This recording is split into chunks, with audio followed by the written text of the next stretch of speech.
Merci pour un accueil très chaleureux. On blague à propos des Anglais qu'on aborde toutes les conversations en parlant du temps. Ah voilà, je l'ai fait. Et merci pour l'invitation de venir vous partager quelque chose de la parole de Dieu et un tout petit quelque chose de ce que je fais à Londres. Comme Eric a dit, je suis aumônier dans un centre de détention d'immigration à l'ouest de Londres. Si vous connaissez le grand aéroport à Londres, on est juste à côté de là. Et je ne vais pas vous dire beaucoup de choses, je pourrais passer des heures à vous parler de mon travail, mais je pense que ce n'est pas vraiment ça que vous avez envie d'entendre parler. Mais je vais peut-être vous donner juste quelques détails pour vous permettre de mieux comprendre. D'abord, j'aimerais vous parler d'un jeune homme qui, je pense, avait 22, 23 ans à l'époque où je l'ai rencontré, c'est il y a quelques années. Il est arrivé dans le centre.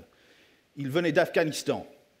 Et il venait tout juste d'arriver dans le pays et on l'a pris et on l'a mis dans le centre. Son nom, c'est Najib.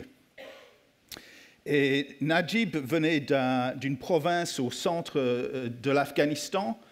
Et c'était à l'époque où l'OTAN était présent. Mais néanmoins, malgré la présence de forces occidentales et même de missionnaires en souterrain, il n'avait pas eu l'occasion d'entendre l'Évangile, mais son père avait entendu l'Évangile et son père s'était converti. Najib n'en savait rien. C'était tellement dangereux pour son père de le partager même avec sa famille que Najib n'en savait rien. Mais un jour, le taliban arrive et son père est tué parce qu'on a appris qu'il s'est converti. Et Najib apprend la même chose en même temps et il fuit le pays et il arrive à Londres, demandeur d'asile.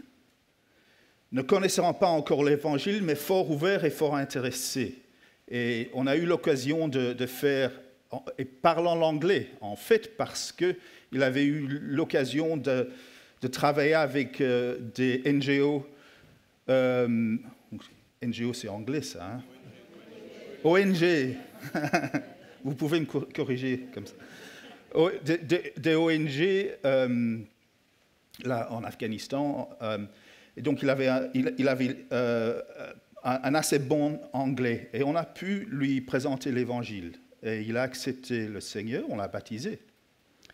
Sa demande d'asile a été rejetée parce qu'il s'est converti dans le centre. Et on a estimé que c'était donc une conversion fausse. Il se retrouve sur un avion, destination Kaboul. Et le dernier message que j'ai entendu de lui, c'est qu'il se cachait à Kaboul, mais que les gens de sa province l'avaient repéré et qu'il s'enfuyait. Il devait quitter le pays. C'était peut-être il y a 8 ans. Je n'en ai jamais entendu parler. Je ne sais pas ce qui est arrivé à Najib. Si vous rencontriez Najib dans le centre, quelle espérance lui donnerez-vous? Comment est-ce que vous, en tant que chrétien, lui donnerez de l'espérance? J'ai besoin de ça maintenant, pour mes notes. Je fais ce qu'en anglais, on appelle ça vieille école. J'imagine que la plupart de vos prédicateurs ont des iPads. Moi, c'est encore des feuilles de papier. Voilà. Alors, Najib vous donne un petit exemple de ce que je fais comme travail, comme aumônier. Que ce soit Najib ou que ce soit bien d'autres personnes, pas forcément venant d'Afghanistan, le besoin que toutes ces personnes ont, c'est l'espérance. Peut-être qu'on peut avoir le premier image. Juste une image qui montre le centre. Et c'est un centre qui détient peut-être... c'est avant ça. Avant ça. Voilà. Là, vous voyez le centre, dans le cercle, il y a 2 grands bâtiments là qui détiennent un millier de personnes, c'est presque tous des hommes. Et c'est là que je travaille. C'est juste à côté de l'aéroport. Ça a l'air d'être la campagne, mais c'est la grande banlieue de Londres. Voilà. Il y a un peu de vert là aussi. Et mon travail, en fait, c'est simplement d'essayer de donner aux gens qui sont là, des gens pour qui l'avenir est incertain, des gens pour qui les décisions à propos de leur avenir sont entre les mains d'autres personnes. Vous imaginez que les décisions, les grandes décisions par rapport à votre avenir, les grands choix par rapport à votre avenir sont dans les mains d'autres personnes que vous ne connaissez pas, en qui vous ne faites pas confiance. Et il faut pouvoir donner l'espérance. Comment donneriez-vous l'espérance ? Ça, c'est mon travail. Je vais peut-être un peu partager de ça dans la suite, mais l'image suivante. Voilà, ça c'est l'image à l'intérieur. Si vous me dites que ça ressemble à une prison, effectivement, ça ressemble à une prison, mais ce n'est pas une prison théoriquement. C'est sous un système juridique différent que la législation criminelle. L'image suivante. Et voilà quelques images qui vous montrent ce que l'on fait. L'image tout à fait à votre gauche, c'est la chapelle. Vous voyez une petite croix sur le mur. Et là, on a un groupe de missionnaires brésiliens qui viennent nous visiter et ils font une petite pièce de théâtre là. Je dois dire que je ne me souviens plus le sujet du théâtre, de cette pièce, mais c'était l'Évangile, une présentation de l'Évangile. Tout à fait à droite, la grande table là, vous voyez tout au bout de la table un de mes collègues, un autre aumônier qui fait une classe biblique, une classe d'études bibliques auquel un certain nombre de détenus viennent. Ils peuvent venir librement aux activités. Vous avez le petit château à Bruxelles, c'est dans un sens comme ça, mais au petit château, les gens sont libres de partir et de venir. Chez moi, c'est comme une prison, ils ne sont pas libres. Ils seront là pour un certain nombre de mois, 1, 3, 6, 8 mois, une année ou plus, dans des cas extrêmes. Et alors là, au milieu, en haut, on a eu un baptême. On n'a pas de baptistère, donc on verse de l'eau. Là, on est en train de prier pour quelqu'un qui s'est fait baptiser. Et l'image au milieu en bas, j'aurais peut-être pu choisir une image un peu plus claire, mais c'est dans la salle Omnisport, on appelle ça en anglais un concert de louanges, vous dites ça en français? On avait eu l'église Hillsong qui est venue visiter. Je vous dis, ils ont un fameux kit, hein. Un équipement fameux. Mais on a eu le plaisir de pouvoir les inviter pour faire un culte de louange comme ça. Alors voilà, ça c'est un peu mon travail. Comment donner l'espérance?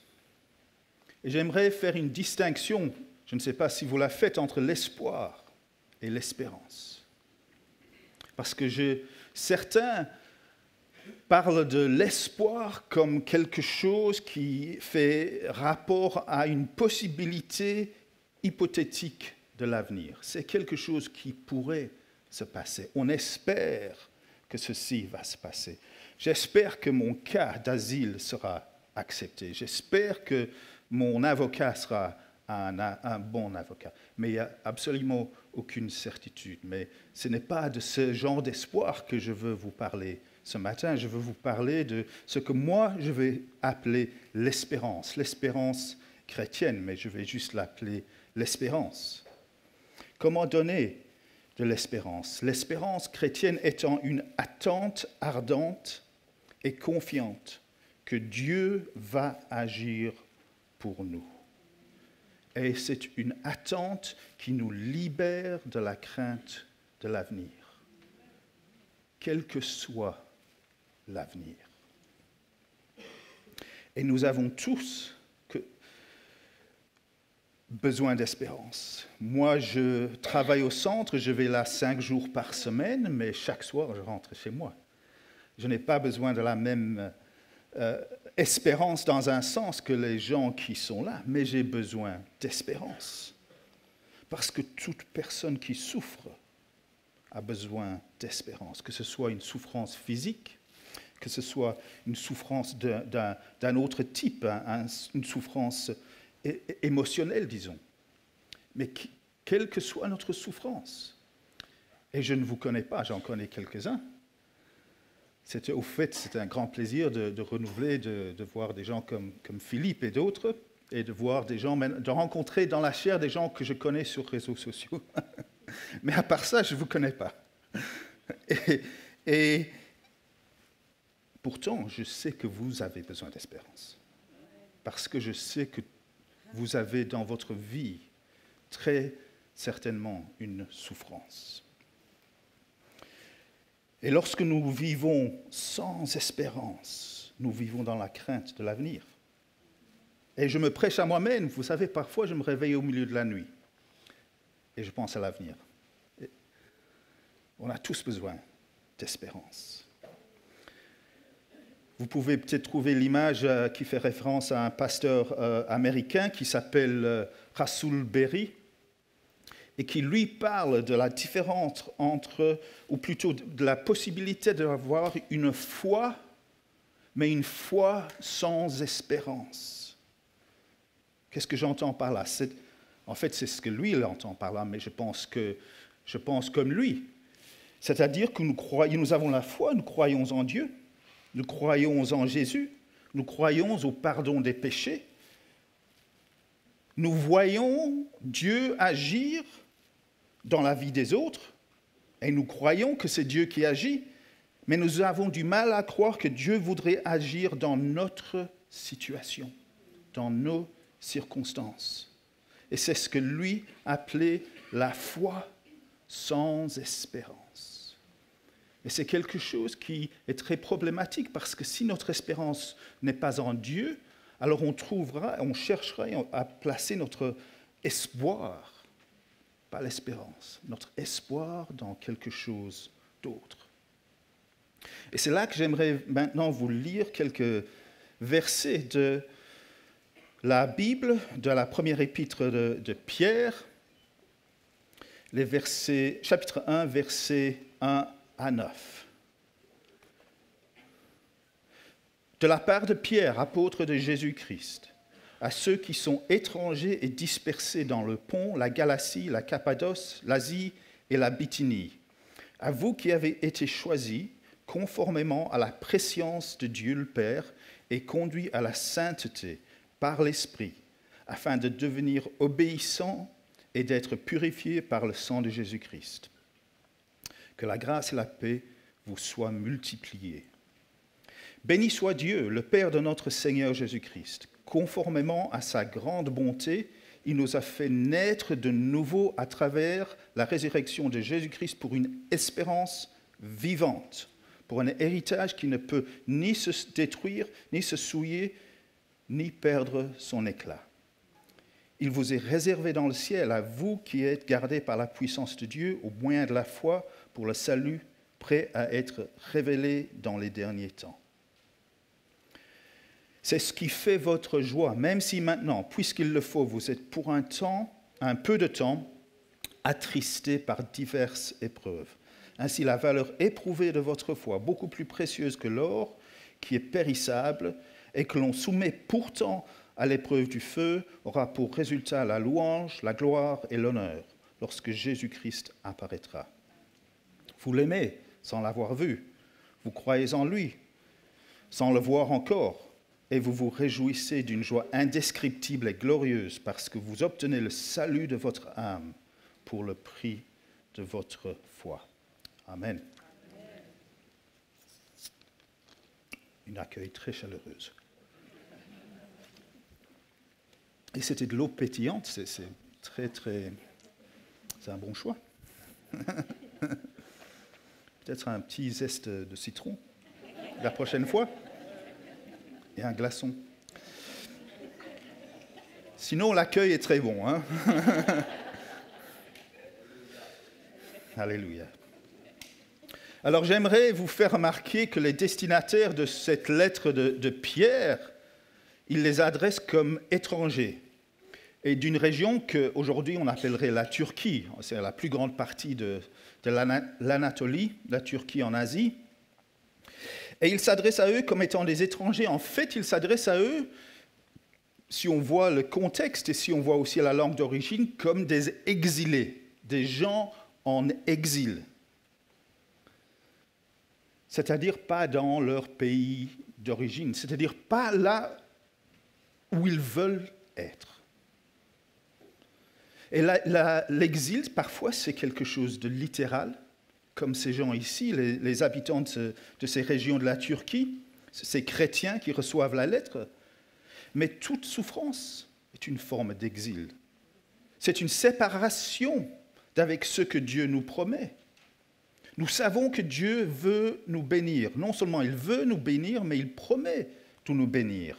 Mais notre expérience, souvent, est une expérience différente. C'est une expérience souvent de souffrance. Donc, quand je parle d'exil, entendez souffrance ce matin, quand je parle de l'exil. Et remarquez que malgré que ce soit des gens, des chrétiens qui sont en exil, ce sont des gens, des chrétiens qui sont élus, choisis par Dieu, exilés mais élus. Alors je vous pose la question, comment concevons-nous, comment concevez-vous de la vie chrétienne, particulièrement vis-à-vis de la souffrance? Et c'est la question que Pierre adresse ici.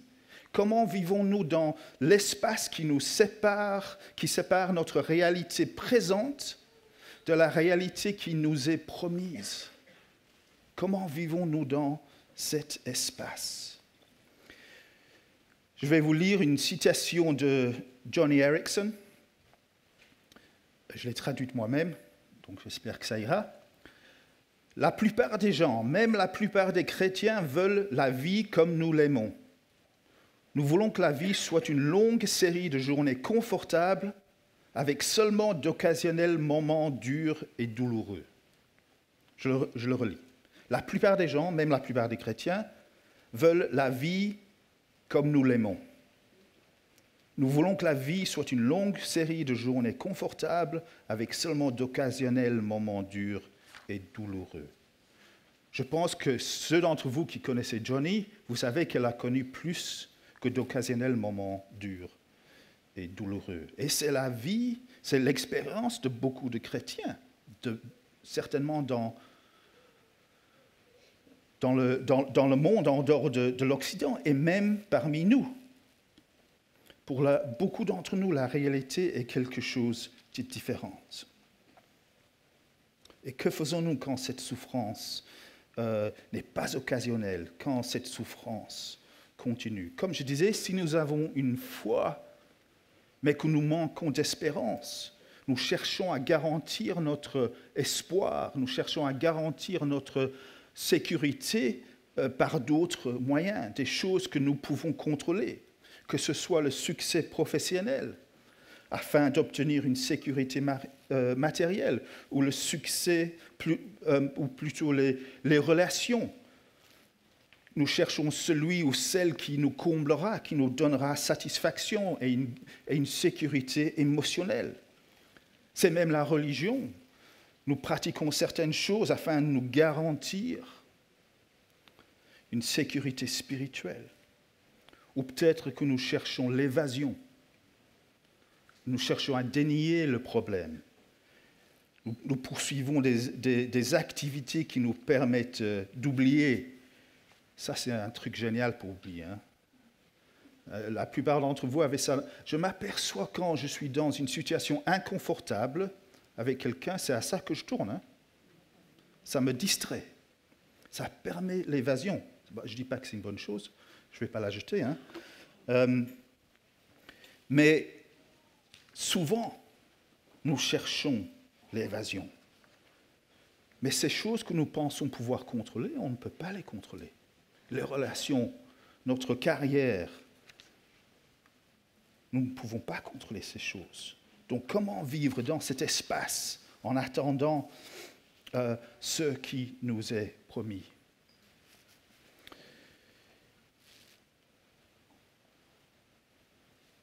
Pierre ici nous parle de comment nous pouvons le faire et avoir une espérance solide et même, comme lui, il dit, une espérance vivante.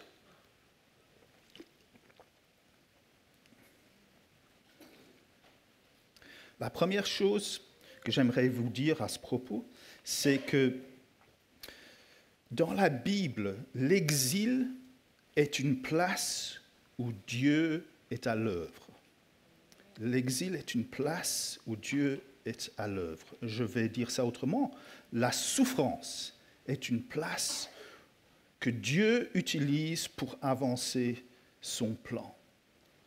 Et parce que c'est une place où Dieu est à l'œuvre, parce que c'est une place où Dieu avance son plan, c'est une place d'espérance. L'un va avec l'autre. L'exil, c'est vrai d'une certaine façon, que ce soit l'exil dans la Bible, que ce soit l'exil aujourd'hui, que ce soit aussi la souffrance dans toutes ses formes. L'exil représente d'une certaine façon la séparation de l'humanité avec Dieu à cause du péché. S'il n'y avait pas eu cette séparation à cause du péché, il n'y aurait pas d'exil. Mais parce qu'il y a eu cette séparation, l'exil existe et Dieu s'en sert. Et le grand exil, forcément, dans la Bible, c'est l'exil à Babylone. Mais nous savons que dans leur exil, les exilés sont élus. Ils sont là dans l'élection et dans le plan de Dieu. L'exil à Babylone ou ailleurs n'est pas un détour du plan de Dieu. Ce n'est pas Dieu qui fait « Oh zut, là ça n'a pas marché, on va essayer de rattraper les choses. » Ah oui, ça y est. Heureusement, maintenant, les choses vont mieux. L'exil dans son entièreté, du début à la fin, fait partie du plan de Dieu. Mais Dieu rachète l'exil. On peut dire ça en français, Dieu rachète l'exil. Je sais qu'on le dit en anglais. Dieu rachète et transforme l'exil. Tout ce que Dieu rachète, il transforme. Oui, amen. Pour sa gloire et pour notre bénédiction. Ce qui est jugement devient source de bénédiction. Amen. Les deux choses ne sont pas nécessairement séparées. Ce qui est jugement devient source de bénédiction. Ainsi, l'exil est incorporé dans le plan de Dieu. Et dans le cas de l'exil à Babylone, et je pense que c'est le cas de beaucoup d'exils, et c'est certainement aussi le cas de la souffrance, Dieu, au travers de cela, purifie et renouvelle son peuple. Et ceux d'entre vous qui connaissent l'histoire de l'exil et du retour d'exil dans l'Ancien Testament, vous savez certainement que lorsque le peuple commence à retourner à Jérusalem, ils rebâtissent le temple. Mais ce qu'on appellera plus tard le deuxième temple, celui qui est rebâti sous Néhémie et Esdras, il est moins impressionnant que le temple de Salomon. Il y a en fait quelques personnes très âgées qui se souviennent du temple de Salomon. Et vous pouvez lire dans Esdras 3:12 que ces gens âgés qui se souviennent de l'ancien temple de Salomon pleurent. Pourquoi? Parce que le nouveau temple n'est rien en comparaison du temple de Salomon. Il est plus petit. Non seulement il est plus petit, mais l'arc de l'Alliance n'est plus là. L'arc de l'Alliance a disparu. L'arc de l'Alliance, c'est ce qui était dans le Saint des Saints. C'était considéré comme le trône de Dieu, où venait la présence, la Shekinah, la gloire de Dieu. C'est ainsi que si vous aviez visité le deuxième temple au temps de Jésus, et vous aviez eu l'occasion d'aller dans le Saint des Saints, il n'y avait pas d'arc de l'Alliance. Il y avait un espace marqué au sol, l'emplacement. Et ces gens, donc, maintenant, qui voient, oui, on a rebâti le temple, mais ce n'est pas le temple comme auparavant. Ce n'est pas ce qu'on avait auparavant. Et ils pleurent, se souvenant de ce qu'ils avaient et réalisant ce qu'ils ont perdu. Pourtant, le prophète Agé dira que le dernier temple aura une gloire plus grande que la première. Amen. Amen. Agé 2:9. Le dernier temple aura une gloire pas à regarder, mais néanmoins aura une gloire plus grande. Pourquoi ? Parce que la présence de Jésus y sera manifestée. Amen. Vous lisez dans l'évangile de Luc au chapitre 2, et vous voyez que là, Jésus est présenté au temple par ses parents, conformément à la coutume. Et à cette occasion, Siméon et Anna, tous deux prophétisent à propos du petit enfant qui est là présenté. Donc ce second temple, ce deuxième temple connaîtra une gloire plus grande. C'est vrai que d'une certaine façon, le dernier temple, c'est Jésus, c'est nous, mais c'est aussi le temple qui avait été reconstruit par les gens qui retournent de l'exil. La gloire, la présence de Jésus y est manifestée, qui est une gloire bien plus grande que la gloire qui était manifestée dans le Saint des Saints, dans le premier temple de Salomon. Donc il y a de l'espérance. Et vous savez que Jésus lui-même connaît l'exil. Jésus partage notre expérience. Il est vrai que d'une façon tout à fait littérale, il connaît l'exil lorsqu'il est enfant et que ses parents l'emmènent en Égypte et plus tard retournent. Mais aussi, toute l'incarnation est une forme d'exil. Jésus quitte son Père, il quitte la gloire du Père et il vient prendre la chair humaine pour être comme nous. Et afin d'être comme nous, de porter notre souffrance, porter notre péché, porter à la croix ce qui nous sépare de Dieu. Et dans la résurrection, c'est ce qu'on vient de dire, que l'espérance nous est donnée dans la résurrection de Jésus. Dans la résurrection, le mur de séparation est détruit. Et quand Jésus retourne à son Père dans l'ascension, l'être humain qui était séparé de Dieu, l'être humain qui était en exil à cause du péché, l'être humain retourne dans la présence du Père. Amen. Amen. Pour y être à jamais, pour y être dans l'éternité. C'est ce que Jésus a fait pour nous. Et donc, voici la base de notre espérance. À cause de ce que Jésus a fait, notre souffrance, notre exil aussi aura une fin. Amen. Jésus est le premier fruit, oui.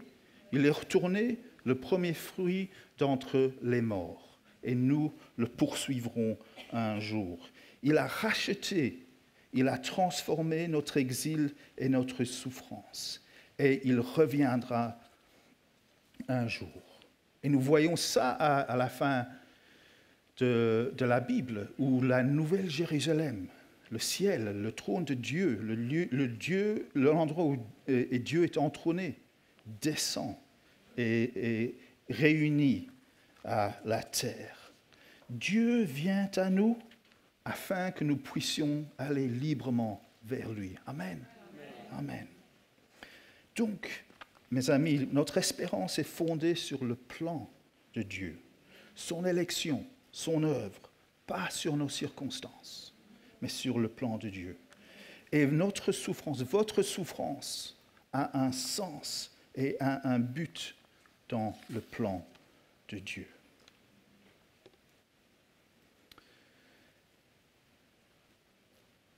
Donc je vous dis ce matin que notre espérance est dans le plan de Dieu. Et ce plan n'est pas quelque chose de lointain. Le plan de Dieu est quelque chose auquel Dieu vous invite et m'invite à participer. Amen. Quel privilège. Vous savez que Dieu a un plan pour le monde. Je pense que vous le savez. Oui. Le plan que Dieu a pour le monde, c'est que le règne de Dieu s'établisse sur toute la création. Amen. C'est dans la Genèse, où l'homme et la femme sont faits en l'image de Dieu, qui est le roi, et il leur dit « remplissez la terre ». Pourquoi ? C'est pour porter le règne de Dieu aux extrémités de la terre. Ça, c'est le plan de Dieu. Et malgré le péché, le plan de Dieu n'a pas changé. Son plan aujourd'hui, c'est toujours que le règne de Dieu s'étende aux extrémités de la terre. Pourquoi ? Parce que c'est un despote ? Non.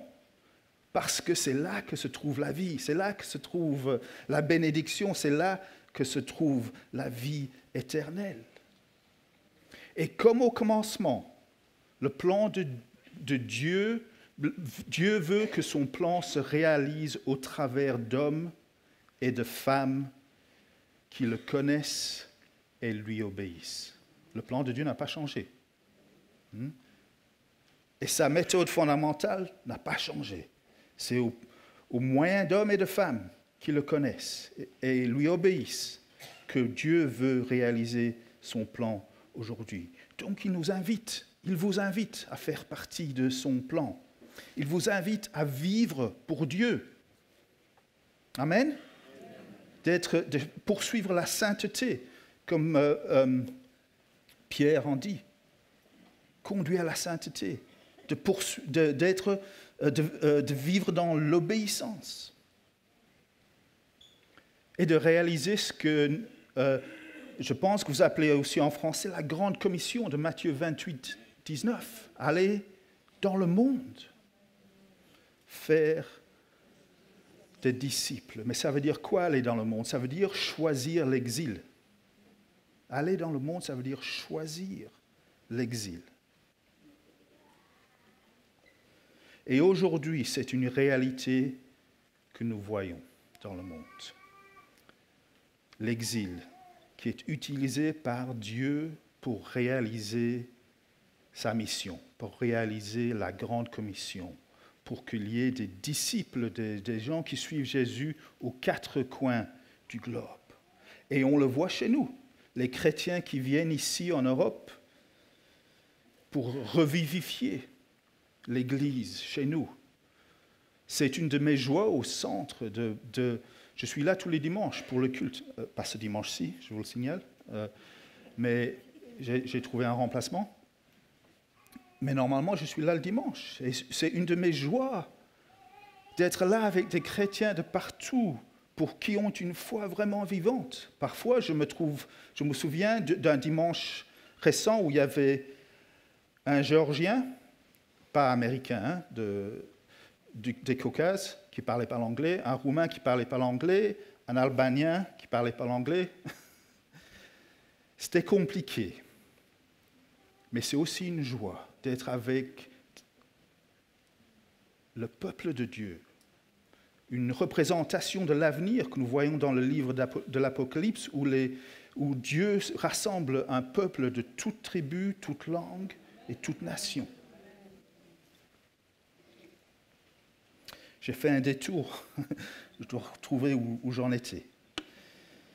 Donc, ça c'est les chrétiens qui viennent ici, mais aussi ceux qui ne sont pas chrétiens, qui viennent ici et qui ont l'occasion d'entendre l'Évangile. Najib, dans son pays, n'aurait jamais eu l'occasion d'entendre l'Évangile, mais en venant ici, il a eu cette occasion. Et je suis très certain qu'en tant qu'Église, vous êtes fort impliqués dans la poursuite, l'offre du message d'espoir de l'Évangile à ceux qui habitent ici, mais qui viennent des quatre coins du monde.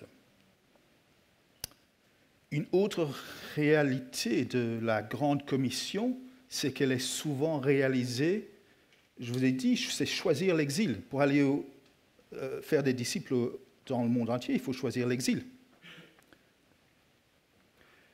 Mais cette commission se réalise souvent au travers de la souffrance. Souvent au travers de personnes qui acceptent et qui même choisissent la souffrance. Oui, la souffrance de l'exil, mais aussi d'autres formes de souffrance.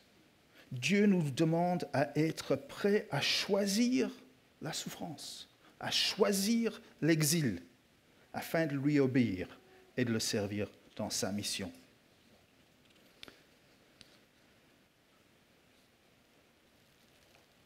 Parce que dans notre exil et dans notre souffrance, Dieu nous demande de mettre notre confiance en lui.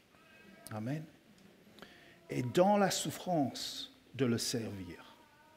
Pas de chercher la fin de la souffrance afin de pouvoir le servir, mais de le servir dans la souffrance.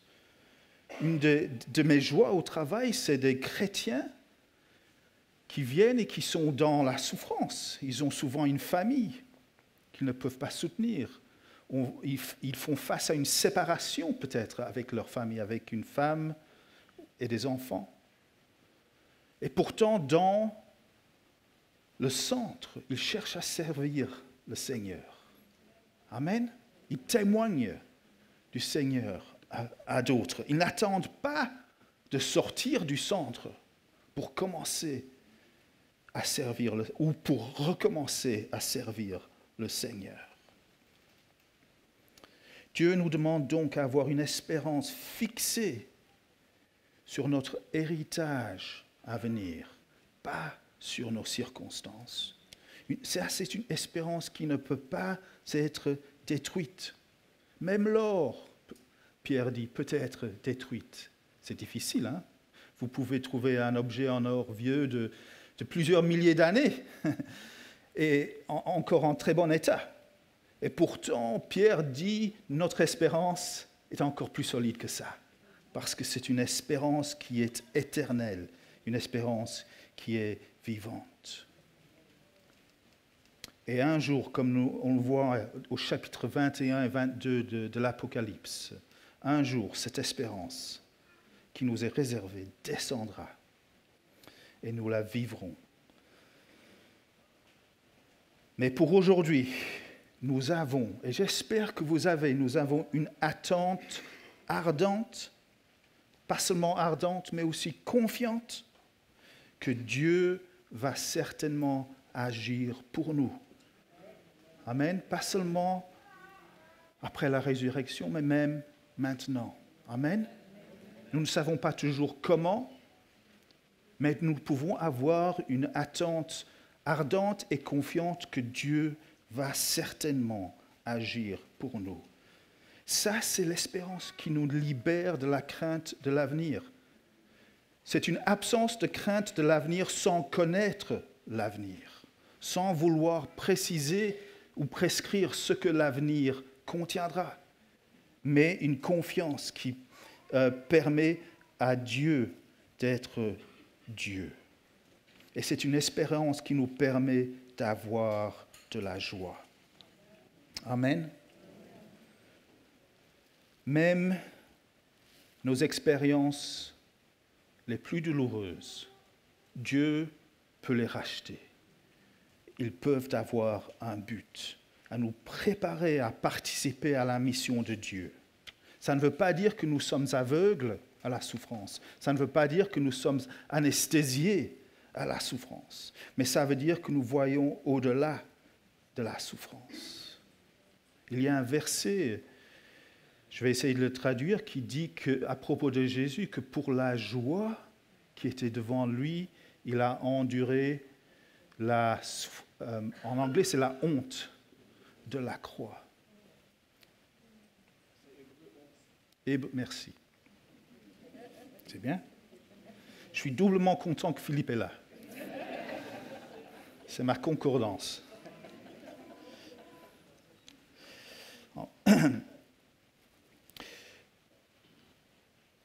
dans l'exil, dans la souffrance, nous pouvons choisir la joie. Amen. Et ce n'est pas une joie fausse. Nous pouvons choisir la joie parce que nous avons une espérance certaine. Et j'aimerais vous donner un exemple. Je ne sais pas si vous pouvez mettre l'image de Jack Yates. Il est là? Oui, voilà. C'est quelqu'un qui est né dans l'esclavage en Virginie, aux États-Unis, au 19e siècle. Vous voyez, il est né en 1828, il est né en esclavage. Il a grandi propriétaire d'un esclavagiste. Imaginez. Plus tard, il s'est marié, il a eu 10 enfants. Mais son épouse était propriété d'un autre esclavagiste qui avait ses 10 enfants. Imaginez. Et il a vécu l'époque de la guerre civile aux États-Unis, et à la fin de la guerre civile, le président Lincoln fait la déclaration d'émancipation. Elle s'applique à la Virginie. Et le propriétaire, l'esclavagiste qui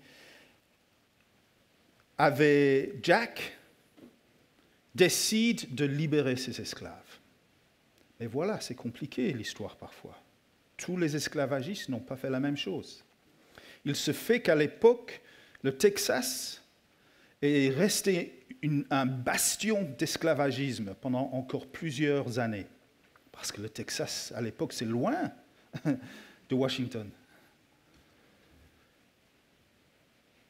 Et certains esclavagistes qui ne voulaient pas accepter l'émancipation sont allés avec toutes leurs possessions, y compris leurs esclaves, au Texas. Et l'esclavagiste qui avait l'épouse et les 10 enfants de Jack est allé au Texas, ou en tout cas a décidé d'aller au Texas.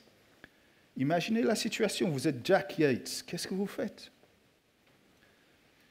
Jack s'est vendu en esclave à l'esclavagiste qui avait son épouse et ses enfants. Hein? Incroyable. Il s'est vendu. Il avait eu la liberté. Il s'est vendu en esclave.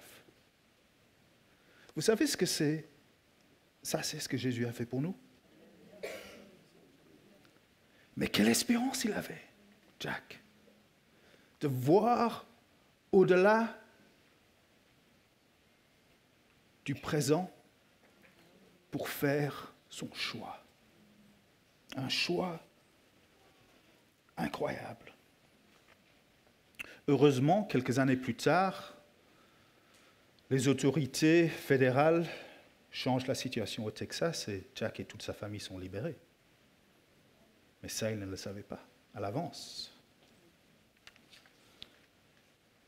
Nous sommes appelés à vivre en exilés, c'est-à-dire des gens pour qui notre source d'espérance et notre source de sécurité est ailleurs, n'est pas dans nos circonstances présentes. Philippe, tu citais Hébreu, je vais le citer aussi. 11-13. C'est dans la foi qu'ils sont tous morts. L'auteur dit à propos d'une longue liste de héros de la foi, Abraham et bien d'autres, que Dieu a appelés et que nous considérons comme des héros de la foi. C'est dans la foi qu'ils sont tous morts, sans avoir reçu les biens promis. Mais ils les ont vus et salués de loin. Et ils ont reconnu qu'ils étaient étrangers et voyageurs sur la terre. Mes amis, nous sommes étrangers. Que vous soyez belge, anglais ou autre chose, vous êtes étrangers. Vous séjournez ici. Vous êtes des exilés. Votre maison n'est pas ici. Amen. Nous sommes tous des exilés, que nous le sachions ou pas. Parce que nous connaissons tous la souffrance. Mais aussi parce que nous sommes tous appelés par Dieu. Et dans cet appel, Dieu nous donne une espérance dont nous avons tellement besoin. Et je vous demande, connaissez-vous ce matin cette espérance? Connaissez-vous la source? Connaissez-vous celui qui donne l'espérance? Jésus. Si vous ne le connaissez pas, vous pouvez le rencontrer ce matin. Vous pouvez le rencontrer aujourd'hui. Vous pouvez avoir cette espérance dans votre vie, quelles que soient les circonstances actuelles de votre vie. Il veut transformer votre vie en une vie d'espérance indestructible, dans une vie qui connaît une joie réelle, même au milieu de la souffrance. Et si vous le connaissez, ce Jésus, et que vous avez foi en lui, avez-vous aussi cette espérance? Plutôt qu'une foi sans espérance. Si cette espérance vous manque, vous pouvez vous tourner vers Jésus ce matin, lui confesser ce manque, lui demander pardon de ne pas lui avoir fait confiance et lui demander de changer votre vie et votre façon de penser. Il veut vous donner la joie. Il veut vous donner une espérance et une joie dans l'avenir au lieu d'une crainte de l'avenir. Amen. Amen. Je prie ou c'est comme je veux. On va prier. Je m'excuse, je n'ai pas regardé l'heure.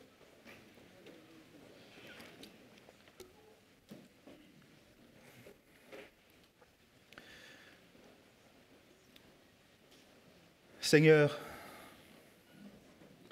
je te remercie de ce que tu es la source de notre espérance. Seigneur, tu es assis sur le trône à côté du Père ce matin, et il n'y a pas un fondement qui puisse être plus certain, plus sûr, plus fort que toi. Et tu es le fondement de mon espérance, de notre espérance, de ma joie, de notre joie.